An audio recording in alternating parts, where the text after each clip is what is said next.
Boa tarde, pessoal. Beleza? Bom, na nossa última aula de cultura afro, nós falamos, cultura afro-indígena no caso, nós falamos sobre a América Portuguesa, né, que os indígenas chamavam de Pindorama, e falamos sobre a diversidade de povos que existiam, que eram povos que não estavam organizados de forma centralizada, que eram povos que viviam ainda no sistema de subsistência, né, onde eles produziam apenas para o seu próprio consumo, e que a maioria desses povos eles ainda eram nômades, havia alguns grupos que eram sedentários, e hoje nós vamos expandir um pouco mais sobre esses povos da América e vamos estudar povos de outros lugares que não a América Portuguesa, da América Espanhola. E aí, para isso, nós vamos falar a princípio aqui de dois povos, os maias e os astecas, mas vamos depois falar do Império Inca, que foi um grande império na América do Sul, que corresponde hoje ao país do Peru, né, onde hoje é o país do Peru. Quando a gente fala de maias, os maias eles não chegaram a construir um império centralizado também, mas eram povos que desenvolveram uma sociedade extremamente complexa, né? Construíram cidades diferentes dos povos daqui da América Portuguesa que não construíram cidades. Lá na América Central, e nós vamos, quando falamos de, de eu volto aqui, quando falamos desses povos da América, estamos falando da América Central, estamos falando de onde hoje é o atual México. Depois eu mostro ali, né, no mapa para vocês, onde que foram construídos esses impérios. Mas, a princípio, vamos falar o seguinte: vamos sempre evitar o termo descobrimento da América, né? Precisamos ter muito cuidado com essa expressão, porque descoberta da América, a América ela não foi descoberta, né? Quando a gente usa esse termo de descobrimento da América, descobrimento do Brasil, a gente está revelando uma história do ponto de vista dos europeus, né? E não do ponto de vista dos americanos, né? do restante das pessoas. É como se, ao usar esse ponto de vista, é como se a gente dissesse que não existisse ninguém na América antes da chegada das caravelas, o que não é verdade, né? É como se a gente começasse a contar a história da América a partir do século XV. E aí, assumindo isso, é como se a América fosse uma construção europeia. Para melhor compreendermos a história americana, é melhor a gente pensar a América em dois momentos, né? Pensar a história da América a partir de dois momentos, né? Dois períodos de ocupação, né? Dois períodos de chegada de povos aqui. O primeiro período corresponde à origem do homem americano, né? Que é como surgiram os americanos aqui na América, né? Como eles vieram para cá. E aí nós podemos olhar esse mapa, né? Cerca de 12 mil anos atrás, entre 11 e 12 mil anos atrás, eles teriam passado pelo Estreito de Bering e chegado até a América. E ao longo dos séculos, dos anos, né, milênios no caso, eles vão chegando, né? 12 mil anos atrás eles teriam chegado na América do Sul. Mais ou menos 1.000 anos para eles chegarem e ocupando a região desde a América do Norte até a América Central, para chegar na América do Sul. Então, esse é o primeiro momento que a gente deve levar em consideração, que faz com que o homem chegou até a América, né? Então, e o segundo momento que nós vamos ver seria a chegada dos navegadores em 1500, né? Então, que são os conquistadores europeus, que aí entram em contato com esses nativos que já estavam aí há milhares de anos aqui nas Américas.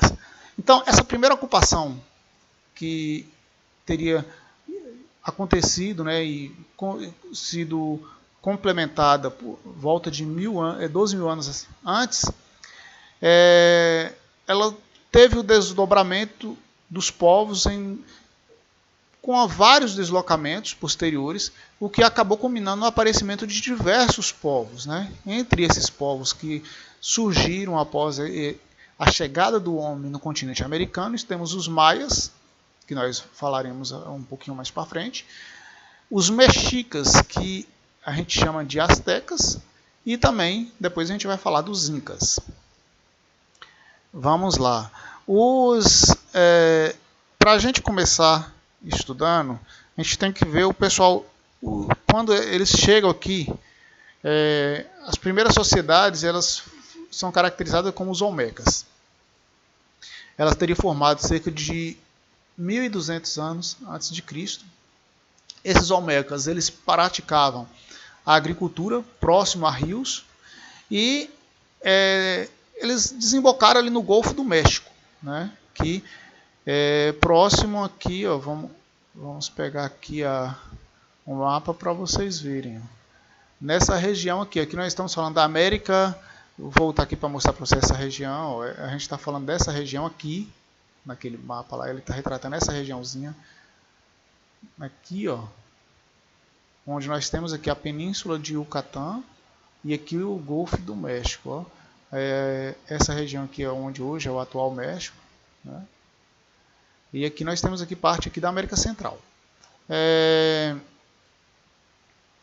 Então, quando nós estamos falando desta região aqui, né, onde os olmecas eles começaram esse processo de civilização.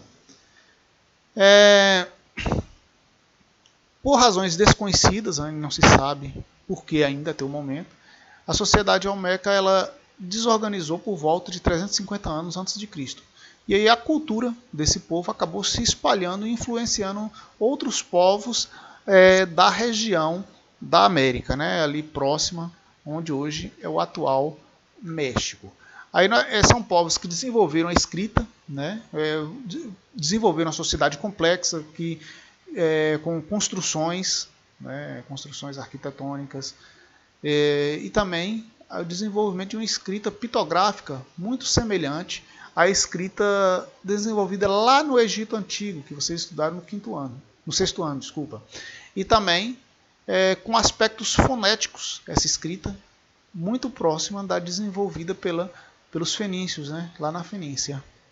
O que mostra que, além de ser grandes construtores, de ter desenvolvido um sistema de escrita, esse sistema de escrita ele tinha uma relação com a fala, né? E aí esses escritos eles eram registrados em madeira, cerâmica, pedras, tecidos, pele de animais e até mesmo eles chegaram a construir um tipo de papel que era produzido a partir de casca de árvores, fibras e plantas. E através desses escritos, né, é possível ver que eles guardavam conhecimentos, ou seja, esses escritos foram feitos para guardar conhecimentos astronômicos, né, eles eram grandes observadores dos astros, né, corpos celestes, crenças religiosas, além de histórias de guerras e representações sociais. E é esse povo, né, que vai transformar, né, essa mistura de cultura dos olmecas com outros povos, vai acabar dando origem ao que a gente chama de sociedade maia, que aí sim, os maias eles dominaram toda a região que se estende desde a península de Yucatán por todo o Vale do México, né, onde hoje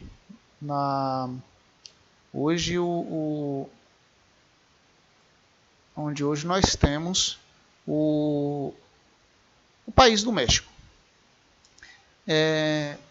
Foi uma região que foi ocupada por diversos povos, por volta de 7.000 anos antes de Cristo, e esses povos eles eram agricultores, no primeiro momento, né? Vão para essas regiões por conta das excelentes condições climáticas e os solos férteis existentes ali.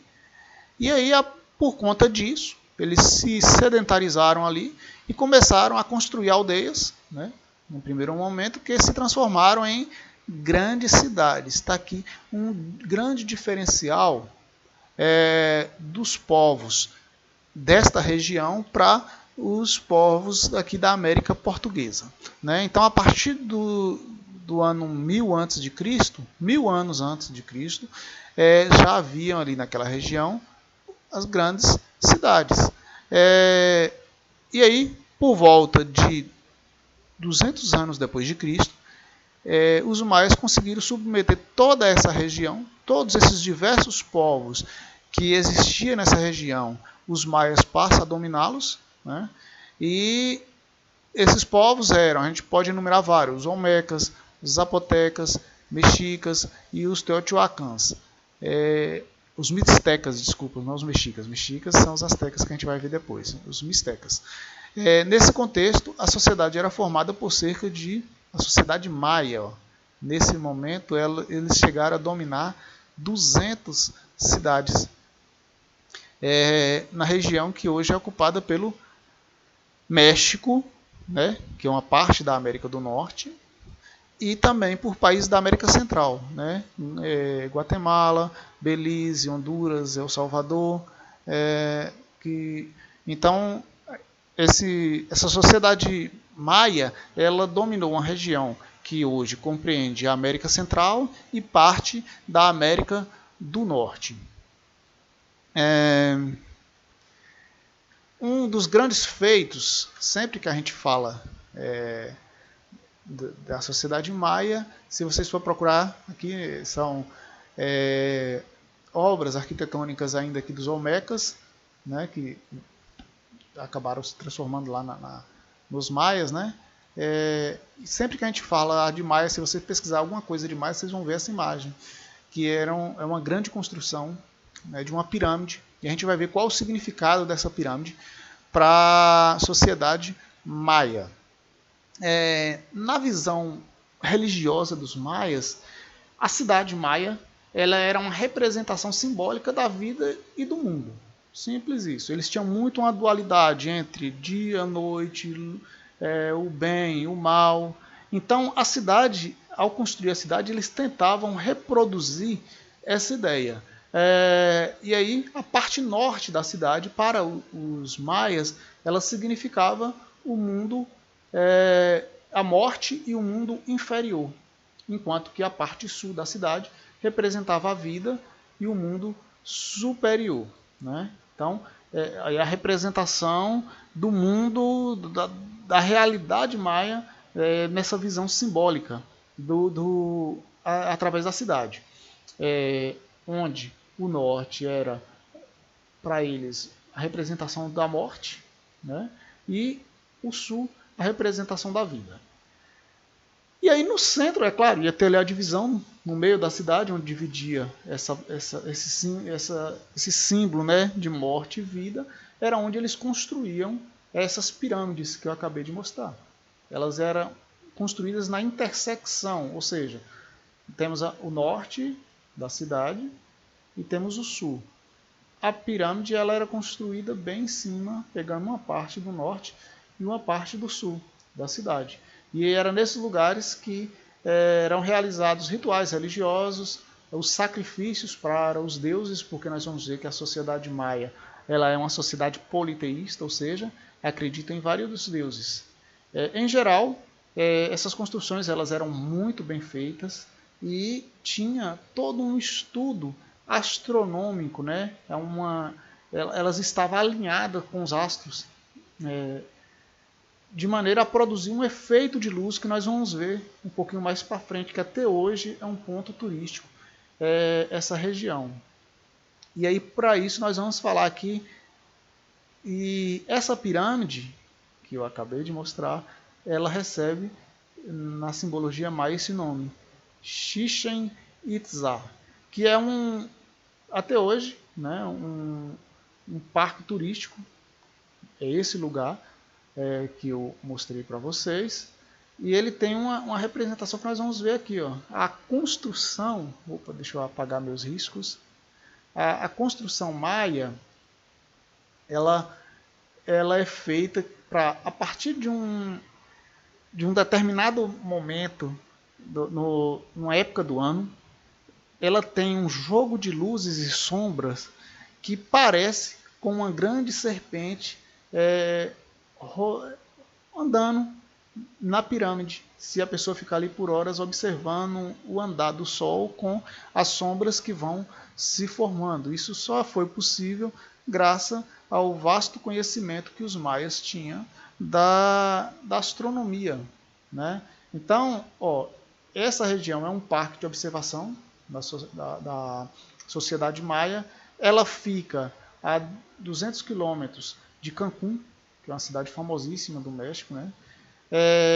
Em nossos dias, durante o equinócio de primavera, que é quando o dia e a noite têm exatamente a mesma duração, milhares de pessoas comparecem ao local para assistir a um movimento, né, entre aspas, porque é claro que é só um jogo de luz do sol com as sombras que formam na pirâmide, os movimentos de uma cobra.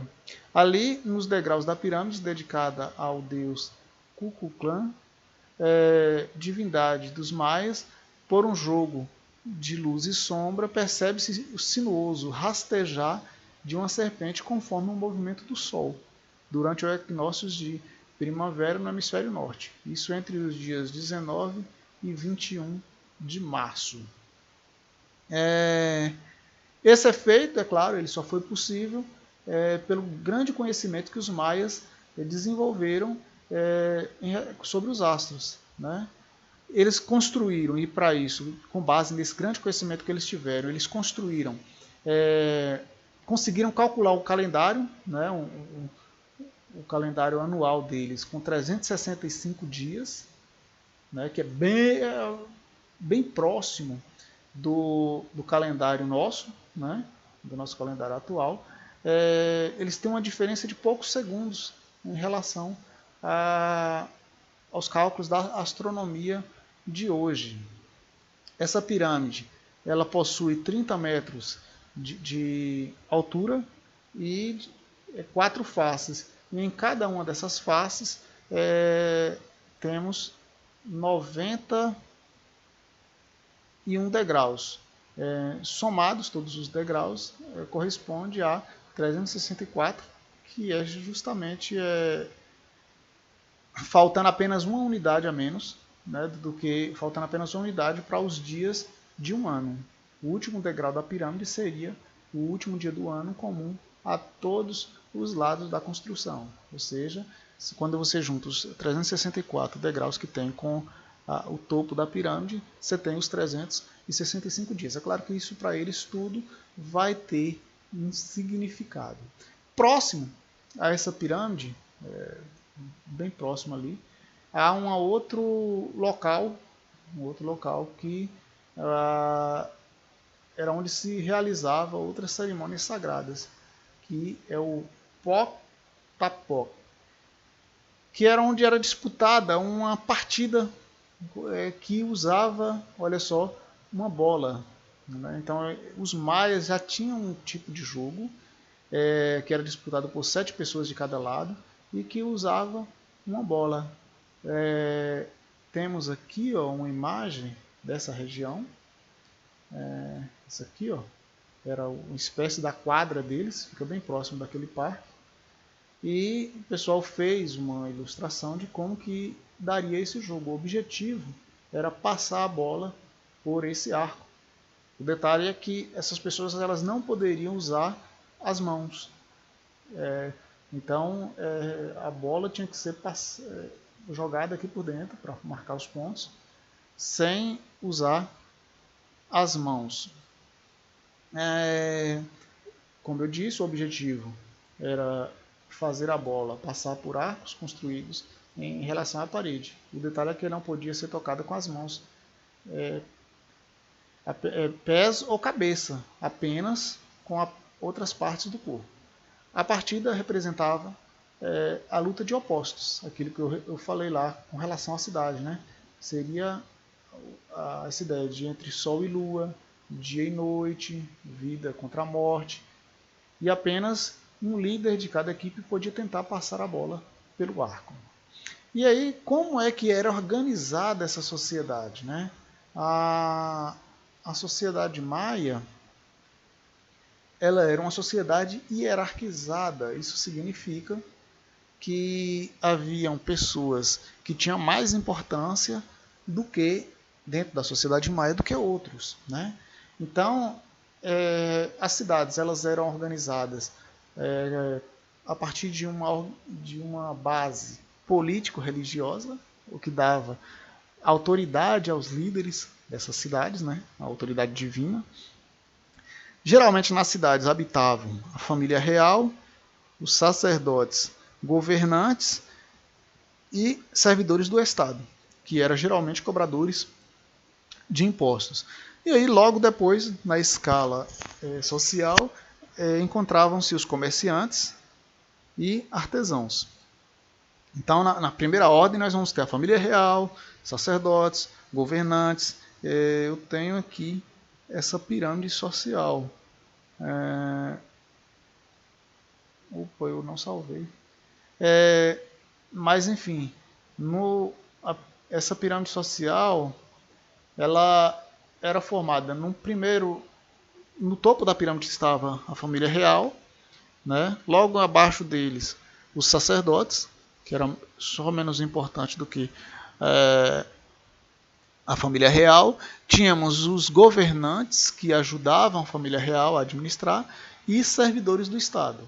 Logo depois desse grupo privilegiado, aí vinham os comerciantes e, na sequência, os artesãos. E lá no topo da pirâmide, na base da pirâmide, desculpa, estavam os agricultores, né, os agricultores e depois a figura do escravo. Essas cidades, ela era um centro cerimonial, ou seja, a mistura de administração política com rituais religiosos, né? Cada núcleo urbano era uma cidade-estado autônoma, né? Vocês já conhecem esse conceito de cidade-estado. O que é uma cidade-estado? É uma cidade onde o seu governante, mesmo tendo a cidade vizinha, que do mesmo povo, fala a mesma língua, tem a mesma cultura, essa cidade elas mantêm uma autonomia uma em relação à outra. Cada uma tem o seu exército, os seus governos, suas leis, né? O que une elas são apenas a cultura, né? Falar a mesma língua, adorar os mesmos deuses. Então, nas sociedades maias, na sociedade maia, as cidades elas eram cidade-estados, que eram cidades autônomas com leis e governos próprios. O poder político era descentralizado, ou seja, não havia um imperador, um rei que governava todas essas cidades. Então, por isso, eles eram ali o poder ele era descentralizado e eles não chegaram a constituir um império. A economia maia ela era baseada na agricultura e no comércio, né? Os agricultores e trabalhadores braçais que eram submetidos pelo Estado, eles tinham que prestar serviços para o Estado. Eles moravam na zona rural e só se deslocavam até as cidades para celebrar rituais religiosos e fazer negócios. Os sacerdotes eles eram muito poderosos, é uma sociedade extremamente mística, né? Tinha a questão do sacrifício, essas coisas. De onde vinha o poder desses sacerdotes? Eles controlavam o saber, né? Em relação aos astros, né? Aos ciclos naturais, né? E isso era muito importante para uma sociedade que era baseada na agricultura. Os principais produtos cultivados pelos maias eram, em primeiro lugar, o milho, o feijão, a abóbora, o cacau, o mamão, o abacate, o algodão e o tabaco. Eram as principais coisas produzidas nesta sociedade. Além da astronomia, que já falamos que eles conseguiram desenvolver calendários observando os astros, calendários bem próximos ao que conhecemos, nós temos também outras áreas que os maias destacaram, como por exemplo a matemática, né, que eles chegaram a criar um número equivalente ao número zero, que vocês sabem, né, que o número zero no nosso sistema decimal ele tem uma importância assim, né, porque quando só para lembrar, você pega o 1, quando você coloca o 0 à direita do 1, você faz o 10, você coloca 2 0 é 100, então, e nenhum outro número você consegue fazer essas jogadas. Então o número 0 ele é o número talvez o mais importante do nosso sistema numérico, que é o sistema numérico decimal. E os maias, eles no sistema numérico deles, eles construíram um número que tinha o mesmo significado do 0 no nosso sistema numérico, que é um conceito que foi desenvolvido pela cultura hindu lá na Ásia. E eles aqui também chegaram a desenvolver esse mesmo conceito. A única diferença é que o sistema de numeração deles não era decimal, né? Era vigesimal, que era com base em 20 números. Era simbolizado por pontos e barras. Mas além da matemática, eles também foram grandes, desenvolveram na questão da cerâmica, né? Com objetos de adornos e para utilidade no dia a dia. Também desenvolveram a escultura, né, e a arquitetura. Construíram templos, palácios e pirâmides colossais. E a religião deles, como eu disse, é uma religião politeísta, que eles acreditavam na crença de vários deuses. No caso, para não ficar muito grande a aula, eu vou separar aqui e vou fazer um próximo vídeo a gente falando sobre os astecas. Então até o próximo vídeo.